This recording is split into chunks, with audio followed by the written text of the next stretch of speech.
Invest and earn more than 80% profit. Let your money work for you. Check description for more information.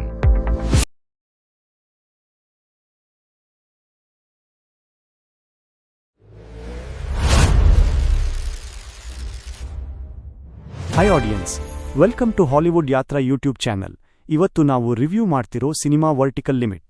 ಇದು ಒಂದು action thriller cinema ಆಗಿದೆ. ಈ cinema release ಆಗಿರೋದು 2000ನೇ ಇಸವಿ. ಈ ಸಿನಿಮಾನ direct ಮಾಡಿರೋದು ಮಾರ್ಟಿನ್ ಕ್ಯಾಂಬೆಲ್ ಹಾಗೂ ಲೀಡ್ ರೋಲಲ್ಲಿ ಇರೋದು ಕ್ರಿಸ್ ಒಡಾನಲ್, ರಾಬಿನ್ ಟನಿ, ಬಿಲ್ ಪ್ಯಾಕ್ಸ್ಟನ್, ಇಸಬೆಲ್ಲಾ ಸ್ಕುರಪ್ಕೋ. ಈ ಮೂವಿನ ಫ್ಯಾಮಿಲಿ ಜೊತೆ ನೋಡಬಹುದು. ಪೀಟರ್ ಮತ್ತು ಆನಿಯ ರೋಚಕ ಕಥೆ, ವಿಸ್ತರಿಸಿದ ವಿವರಣೆ. ಈ ವಿಡಿಯೋದಲ್ಲಿ ನಾವು ನೋಡುವುದು ಬೆಟ್ಟ ಹತ್ತುವ ಸಾಹಸ ಮತ್ತು ಕುಟುಂಬದ ಸಂಬಂಧಗಳನ್ನು ಹೇಳುವ ಒಂದು ರೋಚಕ ಕಥೆ. ಕಥೆಯ ಆರಂಭದಲ್ಲಿ ಒಬ್ಬ ತಂದೆ ತನ್ನ ಇಬ್ಬರು ಮಕ್ಕಳಾದ ಪೀಟರ್ ಮತ್ತು ಆನಿ ಜೊತೆಗೂಡಿ ಒಂದು ದೊಡ್ಡ ಪರ್ವತವನ್ನು ಏರುತ್ತಿರುತ್ತಾನೆ.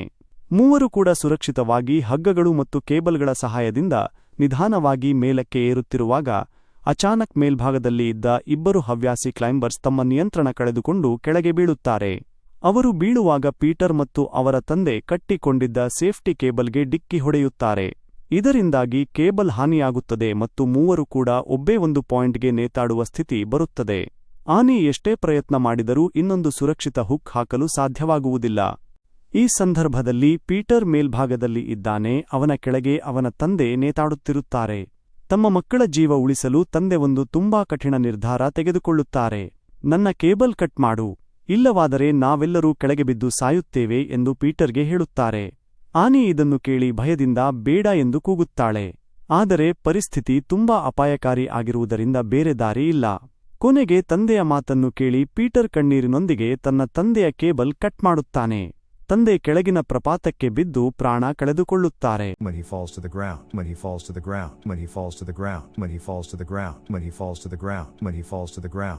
ಈ ಘಟನೆ ಅವರ ಕುಟುಂಬದ ಜೀವನವನ್ನು ಸಂಪೂರ್ಣವಾಗಿ ಬದಲಾಯಿಸುತ್ತದೆ. ಈ ಘಟನೆ ನಡೆದ ಮೇಲೆ 3 ವರ್ಷಗಳು ಕಳೆಯುತ್ತವೆ. ಈಗ ಪೀಟರ್ ಬೆಟ್ಟ ಹತ್ತುವ ಕೆಲಸವನ್ನು ಸಂಪೂರ್ಣವಾಗಿ ಬಿಟ್ಟುಬಿಟ್ಟಿದ್ದಾನೆ. ಅವನು ಈಗ ನ್ಯಾಷನಲ್ ಜಿಯೋಗ್ರಾಫಿಕ್ಗಾಗಿ ಫೋಟೋಗ್ರಾಫರ್ ಆಗಿ ಕೆಲಸ ಮಾಡುತ್ತಾನೆ ಮತ್ತು ಪ್ರಕೃತಿಯ ಫೋಟೋಗಳನ್ನು ತೆಗೆದು ಬದುಕು ಸಾಗಿಸುತ್ತಿರುತ್ತಾನೆ. ಆದರೆ ಆನಿ ಮಾತ್ರ ತನ್ನ ಅಣ್ಣನಿಗಿಂತ ಭಿನ್ನವಾಗಿ ಇನ್ನೂ ಸಾಹಸವನ್ನು ಮುಂದುವರಿಸುತ್ತಿರುತ್ತಾಳೆ. ಅವಳು ಈಗ ಒಂದು ಪ್ರಸಿದ್ಧ ಪರ್ವತಾರೋಹಕಿ ಆಗಿದ್ದು ವಿಶ್ವದ ದೊಡ್ಡ ಪರ್ವತಗಳನ್ನು ಏರಲು ಪ್ರಯತ್ನಿಸುತ್ತಿರುತ್ತಾಳೆ. ಒಂದು ದಿನ ಪೀಟರ್ ಕೆಲಸದ ನಿಮಿತ್ತ ಪಾಕಿಸ್ತಾನದ ಗಿಲ್ಗಿಟ್ ಪರ್ವತ ಪ್ರದೇಶಕ್ಕೆ ಹೋಗುತ್ತಾನೆ. ಅಲ್ಲಿ ಅವನಿಗೆ ಒಂದು ಮಹತ್ವದ ವಿಷಯ ತಿಳಿಯುತ್ತದೆ. ದೊಡ್ಡ ಬಿಲಿಯನೇರ್ ಆಗಿರುವ ಎಲಿಯಟ್ ವಾನ್ ಎಂಬ ವ್ಯಕ್ತಿ ವಿಶ್ವದ ಅತ್ಯಂತ ಕಷ್ಟಕರ ಪರ್ವತಗಳಲ್ಲಿ ಒಂದಾದ K2 ಶಿಖರವನ್ನು ಏರಲು ಒಂದು ದೊಡ್ಡ ಅಭಿಯಾನವನ್ನು ಯೋಜಿಸಿದ್ದಾನೆ. ಅದರಲ್ಲಿ ಭಾಗವಹಿಸುತ್ತಿರುವ ತಂಡದಲ್ಲಿ ಪೀಟರ್ನ ತಂಗಿ ಆನಿ ಕೂಡ ಇದ್ದಾಳೆ ಎಂಬುದು ಅವನಿಗೆ ಗೊತ್ತಾಗುತ್ತದೆ. ತಂಗಿಯನ್ನು ನೋಡಲು ಮತ್ತು ಮಾತನಾಡಲು ಪೀಟರ್ ಬೇಸ್ ಕ್ಯಾಂಪ್ಗೆ ಹೋಗುತ್ತಾನೆ. ಆದರೆ ಆನಿ ಇನ್ನೂ ತನ್ನ ಅಣ್ಣನನ್ನು ಕ್ಷಮಿಸಿಲ್ಲ. ತನ್ನ ತಂದೆಯ ಸಾವಿಗೆ ಪೀಟರ್ ಕಾರಣ ಎಂದು ಅವಳು ನಂಬಿರುತ್ತಾಳೆ. ಪೀಟರ್ ಎಷ್ಟೇ ಮಾತನಾಡಿ ಮನವೊಲಿಸಲು ಪ್ರಯತ್ನಿಸಿದರೂ ಆನಿ ಕೇಳುವುದಿಲ್ಲ. ಹವಾಮಾನ ಸರಿಯಾಗಿರದಿದ್ದರೂ ಅವಳು ತನ್ನ ತಂಡದ ಜೊತೆ ಬೆಟ್ಟ ಏರಲು ನಿರ್ಧಾರ ಮಾಡುತ್ತಾಳೆ. ಬರೀ 80% ರಿಟರ್ನ್ಸ್ ಮಾತ್ರವಲ್ಲ, ಸುರಕ್ಷಿತ ಹೂಡಿಕೆಯ ಅವಕಾಶ. ಶ್ರೀರಾಮ್ ಫೈನಾನ್ಸ್ ವತಿಯಿಂದ ಮಿಸ್ ಮಾಡಬೇಡಿ. ಡಿಸ್ಕ್ರಿಪ್ಷನ್ ಅಲ್ಲಿ ಲಿಂಕ್ ಕ್ಲಿಕ್ ಮಾಡಿ ವಿವರ ನೋಡಿ. ಅಂದುಕೊಂಡಂತೆಯೇ ಪರ್ವತದಲ್ಲಿ ಪರಿಸ್ಥಿತಿ ಬೇಗನೆ ಕೆಟ್ಟದಾಗುತ್ತದೆ. ಹವಾಮಾನ ಏಕಾಏಕಿ ಬದಲಾಗುತ್ತದೆ ಮತ್ತು ಭಾರೀ ಹಿಮಪಾತ ಶುರುವಾಗುತ್ತದೆ. ಇದರ ಪರಿಣಾಮವಾಗಿ ಆನಿ, ಎಲಿಯಟ್ ವಾನ್ ಮತ್ತು ಅವರ ಗೈಡ್ ಟಾಮ್ ಮೂವರು ಪರ್ವತದ ಮೇಲ್ಭಾಗದಲ್ಲಿ ಇರುವ ಒಂದು ಹಿಮದ ಗುಹೆಯೊಳಗೆ ಸಿಕ್ಕಿಹಾಕಿಕೊಳ್ಳುತ್ತಾರೆ. ಟಾಮ್ಗೆ ಗಂಭೀರವಾಗಿ ಗಾಯವಾಗಿರುತ್ತದೆ ಮತ್ತು ಹೊರಗೆ ಬರಲು ಯಾವುದೇ ದಾರಿ ಕಾಣಿಸುವುದಿಲ್ಲ. ಆನಿ ಹೇಗೂ ಮಾಡಿ ಮೋರ್ಸ್ ಕೋಡ್ ಬಳಸಿ ತಾನು ಬದುಕಿದ್ದೇನೆ ಎಂಬ ಸಂದೇಶವನ್ನು ತನ್ನ ಅಣ್ಣ ಪೀಟರ್ಗೆ ಕಳುಹಿಸುತ್ತಾಳೆ. ತಂಗಿ ಅಪಾಯದಲ್ಲಿ ಇದ್ದಾಳೆ ಎಂಬುದು ಗೊತ್ತಾದ ತಕ್ಷಣ ಪೀಟರ್ ಅವಳನ್ನು ಉಳಿಸಲು ನಿರ್ಧಾರ ಮಾಡುತ್ತಾನೆ. ಅವನು ಒಂದು ರೆಸ್ಕ್ಯೂ ಟೀಮ್ ರಚಿಸುತ್ತಾನೆ.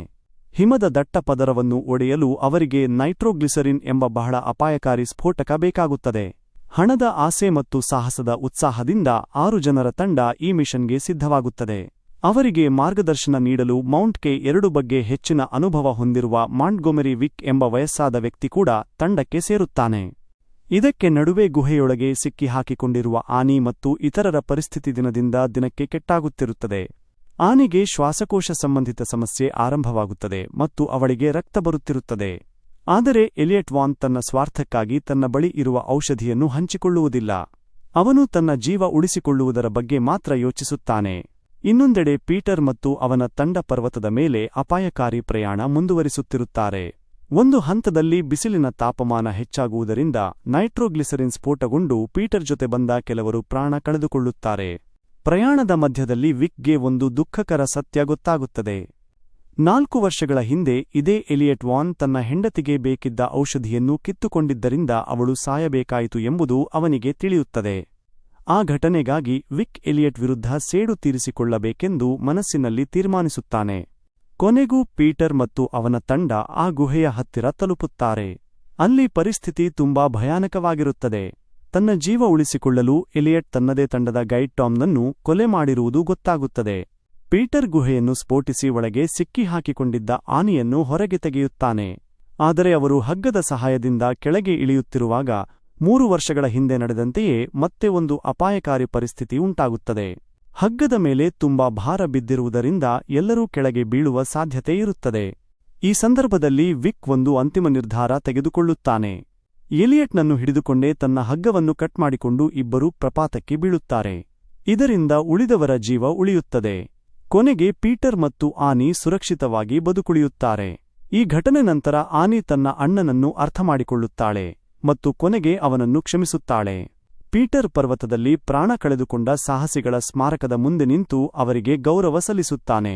ಹೀಗೆ ಈ ಭಾವನಾತ್ಮಕ ಮತ್ತು ಸಾಹಸಮಯ ಕಥೆ ಅಂತ್ಯಗೊಳ್ಳುತ್ತದೆ. Thanks for watching. ಇದೇ ಥರ ಸಿನಿಮಾ ಎಕ್ಸ್ಪ್ಲನೇಷನ್ ಬೇಕಾದಲ್ಲಿ ಕಾಮೆಂಟ್ ಮಾಡಿ. ವಿಡಿಯೋ ಇಷ್ಟ ಆಗಿದಲ್ಲಿ ಲೈಕ್, ಶೇರ್ ಆ್ಯಂಡ್ ಕಾಮೆಂಟ್ ಮಾಡಿ ಆ್ಯಂಡ್ ಸಬ್ಸ್ಕ್ರೈಬ್ ಫಾರ್ ಮೋರ್.